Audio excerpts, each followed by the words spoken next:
अस्सलाम डॉक्टर्स। आज का हमारा टॉपिक है ग्वाइटर का ट्रीटमेंट। बेसिकली जो प्रीवियस 2 वीडियोस थी उनके अंदर हमने ग्वाइटर की अप्रोच और उसको एग्जामिन करना सीखा। नेक्स्ट वीडियो के अंदर हमने ग्वाइटर की इन्वेस्टिगेशंस कैसे करनी है उनको सीखा। और आज की जो वीडियो है इसके अंदर हम ग्वाइटर के ट्रीटमेंट को डिस्कस करने वाले हैं। ग्वाइटर को बेसिकली स्टार्ट में हमने 2 टाइप्स के अंदर डिवाइड किया था कि कोई होते हैं जो नॉन टॉक्सिक ग्वाइटर होते हैं और सेकेंड टाइप जो होती है उनको हम टॉक्सिक ग्वाइटर कहते हैं। पहले देखते हैं कि नॉन टॉक्सिक ग्वाइटर क्या होते हैं। इसके अंदर हाइपोथायराइडिज्म आता है और सेकेंडली हमारे पास क्या आता है, यूथायराइड। ठीक है, जो यूथायराइड है इसको एज सच हमने कोई ट्रीट नहीं करना होता। जस्ट इसकी अगर इंडिकेशन बन रही हो तो हमने सर्जरी करनी होती है। अभी सर्जरी की इंडिकेशन क्या है उनको हम फर्दर देखते हैं। हाइपोथायराइडिज्म में हमने क्या करना होता है, हाइपोथायराइडिज्म में सिंपली हमने हार्मोनल थेरापी देनी होती है। ठीक है, जो क्या काम करती है, हार्मोनल थेरापी के अंदर हमारे पास आता है टैबलेट थायरोक्सिन। ठीक है, जो कि हम स्टार्ट करवाते हैं इस पेशेंट के अंदर। हार्मोनल थेरापी ऐसी थेरापी होती है जिसके अंदर हम टैब थायरोक्सिन को स्टार्ट करवाते हैं 1.6 माइक्रोग्राम पर केजी से स्टार्ट करवा सकते हैं और अगर जरूरत पड़े तो हम इसको इंक्रीज भी कर सकते हैं। ठीक है, उसके बाद फर्दर है यूथायराइड। यूथायराइड को हमने ट्रीट नहीं करना होता। इनिशियली जो है हमारे पास अगर सर्जरी की इंडिकेशन बन रही हो तो हमने इसकी सर्जरी करनी होती है। ठीक है, अब देखना यह है कि हमारे पास सर्जरी की इंडिकेशन कब बन रही होती है। सर्जरी की इंडिकेशन तब बनती है जब कोई किसी किस्म की कोई कॉस्मेटिक इश्यूज हो, जैसा कि फीमेल्स के अंदर मोस्टली होता है कि जो फीमेल्स होती हैं वो चाहती हैं कि ये एक जो नेक के एंटीरियर साइड के ऊपर एक लार्ज लैंप बना हुआ है, ये उनकी ब्यूटी को डिक्रीज करता है, इस वजह से हम उसकी सर्जरी कर सकते हैं। उसके अलावा अगर फॉर एग्जांपल कोल्ड नोड्यूल है, जैसा कि हमने बात की थी कि प्रेगनेंसी वगैरह हो सकती है, तो उसमें हम जो है सर्जरी कर सकते हैं। उसके अलावा अगर फॉर एग्जांपल प्रेशर सिम्टम्स आ रही हो, क्योंकि ये एंटीरियर ऑफ द नेक है तो ये पीछे ट्रैकिया के ऊपर प्रेशर डाल सकता है। हमारी जो ब्लड वेसल्स हैं, मोस्ट इंपॉर्टेंट कैरोटिड, वो यहाँ से सारी पास हो रही होती हैं। अगर उनके ऊपर कोई प्रेशर सिम्टम्स आ रही हैं या हमारी जो नर्व्स होती हैं उनके अंदर ऊपर कोई प्रेशर आ रहा है या जो हमारे पास एक्सटर्नल स्ट्रक्चर्स हैं इसके अराउंड, जो लार्ज थायराइड लंप है इसके अराउंड अगर कोई स्ट्रक्चर के ऊपर प्रेशर पड़ रहा है तो उस वजह से हम इसको सर्जरी कर देते हैं। ठीक है, इसके अंदर हमारे पास 2 टाइप्स की सर्जरीज थी, 2 टाइप्स थी।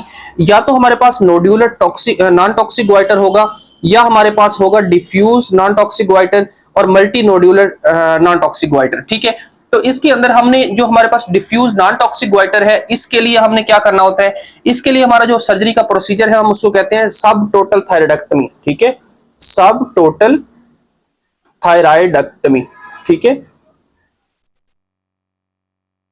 तो ये जो हम प्रोसीजर करते हैं इससे क्या होता है, इसके अंदर हम ऐसा करते हैं कि 4 to 5 ग्राम जो है वो छोड़ देते हैं और बाकी सारे के सारे जो लोब्यूल्स होते हैं उनको हम निकाल देते हैं। ठीक है, उसके जो सेकंड टाइप है जिसके अंदर हमने बात करते हैं कि multi nodular goitre, same as that जैसा कि हम surgery subtotal thyroidectomy diffuse non toxic goitre के अंदर करते हैं, same as that multi nodular non toxic goitre के अंदर भी करते हैं। अगर for example non toxic nodular goitre हो, ठीक है, तो इस कंडीशन के अंदर हमने क्या करनी होती है, इसके अंदर हमने लोबुलेक्टमी करनी होती है। कोई भी एक लोब्यूल जो है उसको हम निकाल देते हैं। ठीक है, तो ये हमारे पास आ गई है नॉन टॉक्सिक का ट्रीटमेंट। ठीक है, अब हम फर्दर मूव करते हैं टॉक्सिक ग्वाइटर की साइड पे। टॉक्सिक ग्वाइटर बेसिकली जो है हमारे पास इसका ट्रीटमेंट ये होता है कि पहले हमने पेशेंट को यूथायराइड करना होता है। यूथायराइड का मतलब ये है कि हमने कभी भी डायरेक्टली सर्जरी की तरफ मूव नहीं करना होता। सबसे पहले हमें उसको मेडिकेशंस देनी होती है। मेडिकेशन देकर उसको पहले जो थायराइड के लेवल्स हैं उनको नॉर्मल करना होता है। जब वो नॉर्मल वैल्यू या नॉर्मल रेंज के ऊपर आ जाते हैं तो उसके बाद हमने फर्दर ये पॉइंट लेके आना होता है कि हम उसकी सर्जरी करें। ठीक है, जो हमारे पास ट्रीटमेंट की बात करें जो कि बिफोर द सर्जरी हमने देना होता है, उसके अंदर 2 टाइप्स के ट्रीटमेंट होते हैं। या तो हमारे पास स्पेसिफिक ट्रीटमेंट होते हैं या हमारे पास सिम्टोमेटिक ट्रीटमेंट होते हैं। अब अगर हम सिम्टोमेटिक की बात करें तो इसके अंदर हमने प्रोपेनालोल देनी होती है टैबलेट। ठीक है, 40 to 160 मिलीग्राम पर डे के हिसाब से हम दे सकते हैं। अगर फॉर एग्जांपल ये कॉन्ट्रा इंडिकेटेड हो तो फिर हम डिल्टाजिम दे सकते हैं। ठीक है, क्या क्या दे सकते हैं, प्रोपेनालोल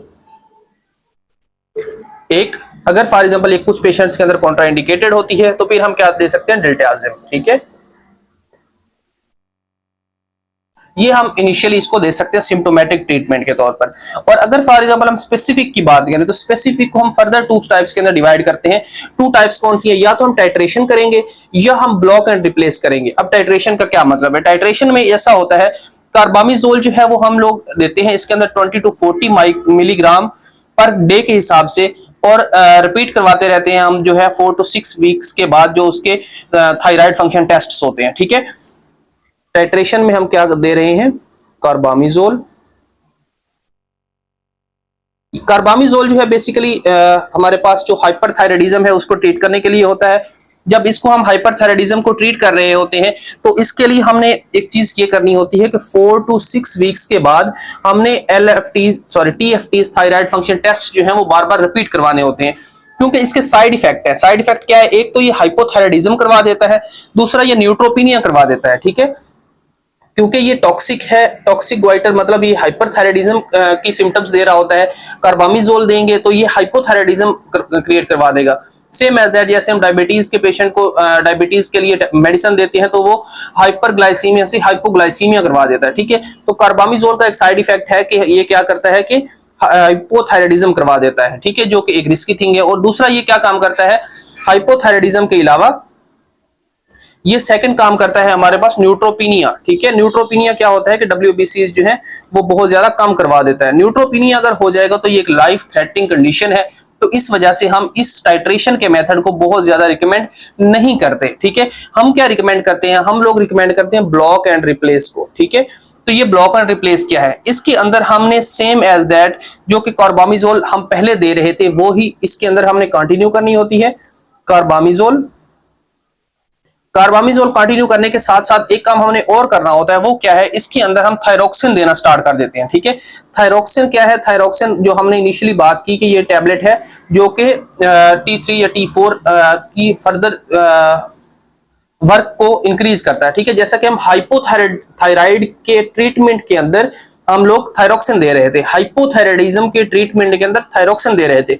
यहाँ पे क्या है, block and replacement specific toxic goitre के ट्रीटमेंट के अंदर कार्बामिजोल के साथ हम थायरोक्सिन दे रहे हैं। कार्बामिजोल जो है वो हाइपोथायराइडिज्म करवा देगा और थायरोक्सिन जो है वो उसको मेंटेन कर देगा, ठीक हो गया। तो ये है हमारे पास ये टॉक्सिक ग्वाइटर का ट्रीटमेंट जो कि हमने बिफोर सर्जरी करना होता है, ठीक है। जब हमारे पास पेशेंट जो है वो नॉर्मल वैल्यूज पे आ गया, उसके TFTs या थायराइड फंक्शन टेस्ट जो है वो नॉर्मल आ गए, तो उसके बाद फर्दर स्टेप पे हमने क्या करना होता है, फर्दर स्टेप पे हमने सर्जरी की तरफ मूव करना होता है। अब देखते हैं कि सर्जरी के अंदर कौन कौन सी कंडीशंस आती हैं और हमने उनको किस तरह कैसे कैसे करके डील करना होता है। हमने फर्स्ट ऑफ ऑल तो देखना होता है कि सर्जरी हमने कौन सी करनी है और इसकी सिलेक्शन कैसे करनी है, ठीक है। हमने देखा कि जो सर्जरी की सिलेक्शन है वो इस तरह की, फॉर एग्जांपल हमारे पास जो पेशेंट है वो है टॉक्सिक मल्टी नोड्यूलर ग्वाइटर का, ठीक है। तो इसके अंदर हमने पहले भी बात की थी, हम लोगों ने क्या करना होता है, सब टोटल थायराइडेक्टमी करनी होती है, ठीक है।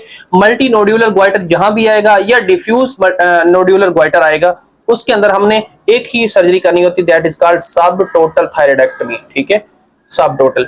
अब ये सब टोटल थायराइडेक्टमी क्या होती है, इसके ऊपर एक कंप्लीट अलग सी वीडियो बनाऊंगा, ठीक है, जिसके अंदर completely step by step discuss करेंगे कि किस तरह ये सर्जरी होती है। और अगर पॉसिबल हो सका तो मैं इसकी वीडियो भी बना के ऑपरेशन थिएटर के अंदर वीडियो बना के आपको शेयर भी कर दूंगा, ठीक है। लेकिन इनिशियली हमने फिलहाल टू द पॉइंट देखना है कि किस तरह ये सब टोटल थायराइडेक्टमी की जाती है। ये कब की जाती है, जब कोई भी मल्टी नोड्यूलर ग्वाइटर हो, चाहे वो टॉक्सिक हो चाहे वो नॉन टॉक्सिक हो, ठीक है, क्लियर हो गया। अब नेक्स्ट बात करते हैं कि हमारे पास अगर तो for example diffuse toxic goitre है, तो डिफ्यूज नॉन टॉक्सिक ग्वाइटर के अंदर भी हम क्या कर रहे थे, सब टोटल थायराइडेक्टमी कर रहे थे। लेकिन हमारे पास जो टॉक्सिक ग्वाइटर है उसके अंदर डिफ्यूज आ जाए, डिफ्यूज टॉक्सिक ग्वाइटर आ जाए, तो फिर हमारे पास टू कंडीशंस आती हैं। वो हमने देखना होता है कि जो पेशेंट है उसकी एज जो है लेस देन 45 है या मोर देन 45 है। अगर तो लेस देन 45 है उसको कैसे डील करना है, और अगर मोर देन 45 है तो उसको कैसे डील करना है। अगर फॉर एग्जांपल जो एज है उसकी लेस देन 45 है और हमारे पास जो लंप है या तो वो स्मॉल हो सकता है, अगर स्मॉल है तो उसके अंदर हमने उसको सिंपली ड्रग्स देनी होती है, जैसे हमने प्रीवियसली डिस्कस किया कि कौन कौन सी ड्रग्स से हम इसको कंट्रोल कर सकते हैं। और अगर फॉर एग्जांपल ये लार्ज हो तो फिर हमने क्या करना होता है, लार्ज हो तो फिर हमने वही सेम प्रोसीजर जो कि टोटल थायराइड सब टोटल थायराइडेक्टमी कर देनी होती है। ये यहाँ पे क्लियर हो गया। अब अगर फॉर एग्जांपल उसकी एज जो है वो मोर देन 45 है तो फिर हमने क्या करना होता है, फिर हमने उसको रेडियो एक्टिव आयोडीन देनी होती है, ठीक है, रेडियो एक्टिव आयोडीन। ठीक हो गया, क्लियर। यहां तक होप सो कि ये सारी चीजें आपको क्लियर हो गई। अब बात करते हैं नेक्स्ट, अगर नोड्यूलर टॉक्सिक ग्वाइटर है, ठीक है, ये सारे के सारे हम सर्जरी की सिलेक्शन किस चीज के अकॉर्डिंगली पढ़ रहे हैं, टॉक्सिक ग्वाइटर के अकॉर्डिंगली, ठीक है। पहले हमने क्या देखा, टॉक्सिक मल्टीनोड्यूलर ग्वाइटर, इसके अंदर वही सब टोटल थायराइडेक्टमी करनी है। डिफ्यूज टॉक्सिक ग्वाइटर है, उसके अंदर अगर एज 45 से कम है तो उसके अंदर स्मॉल एज 45 से कम है और स्मॉल लंप है तो उसके अंदर हमें ड्रग्स ही देनी होती है। अगर जो लंप है वो लार्ज है तो उसके अंदर हमने फिर सब टोटल थायराइडेक्टमी कर देनी होती है। और अगर एज 45 से ज्यादा है तो उसके अंदर रेडियो एक्टिव आयोडीन देनी होती है। ठीक है, सेम एज दैट नेक्स्ट अगर मूव करें तो हमारे पास है नोड्यूलर टॉक्सिक ग्वाइटर। ठीक है, नोड्यूलर टॉक्सिक ग्वाइटर के अंदर फिर हमने देखना होता है कि एज 45 से कम है या ज्यादा है। अगर तो फॉर एग्जांपल ये एज 45 से कम है तो फिर हमने क्या करना होता है, लोबुलेक्टमी। ठीक है, लोब्यूल निकाल देते हैं। ठीक है, जो लोब जो है वो हाइपर एक्टिव हुआ होता है उसको हम निकाल देते हैं। और अगर फॉर एग्जांपल उसकी एज जो है वो मोर देन 45 है तो फिर हम अगेन क्या देते हैं, रेडियो एक्टिव आयोडीन, जो कि प्रीवियसली दे रहे थे, रेडियो एक्टिव आयोडीन। ठीक हो गया, अगर 45 एज में से एज ज्यादा है तो। ठीक है, और अगर फॉर एग्जांपल ये सारा कुछ होने के बाद जो पेशेंट है उसके अंदर अगेन रीअकरेंस हो जाती है, हम सर्जरी कर देते हैं और उसके बाद जो है उसको अगेन जो है वो कोई भी नोड्यूलर ग्वाइटर जो है वो अगेन उभर आता है या अगेन हाइपर एक्टिव हो जाता है, तो उस कंडीशन को हमने डील कैसे करना है। अगर रीअकरेंस होती है, अगर फॉर एग्जांपल सर्जरी के बाद जो ग्वाइटर है वो अगेन डिवेलप कर जाता है तो फिर हमने अगेन सर्जरी नहीं करनी होती। ठीक है, अगेन नो सर्जरी। ठीक है, अगेन सर्जरी नहीं करनी होती।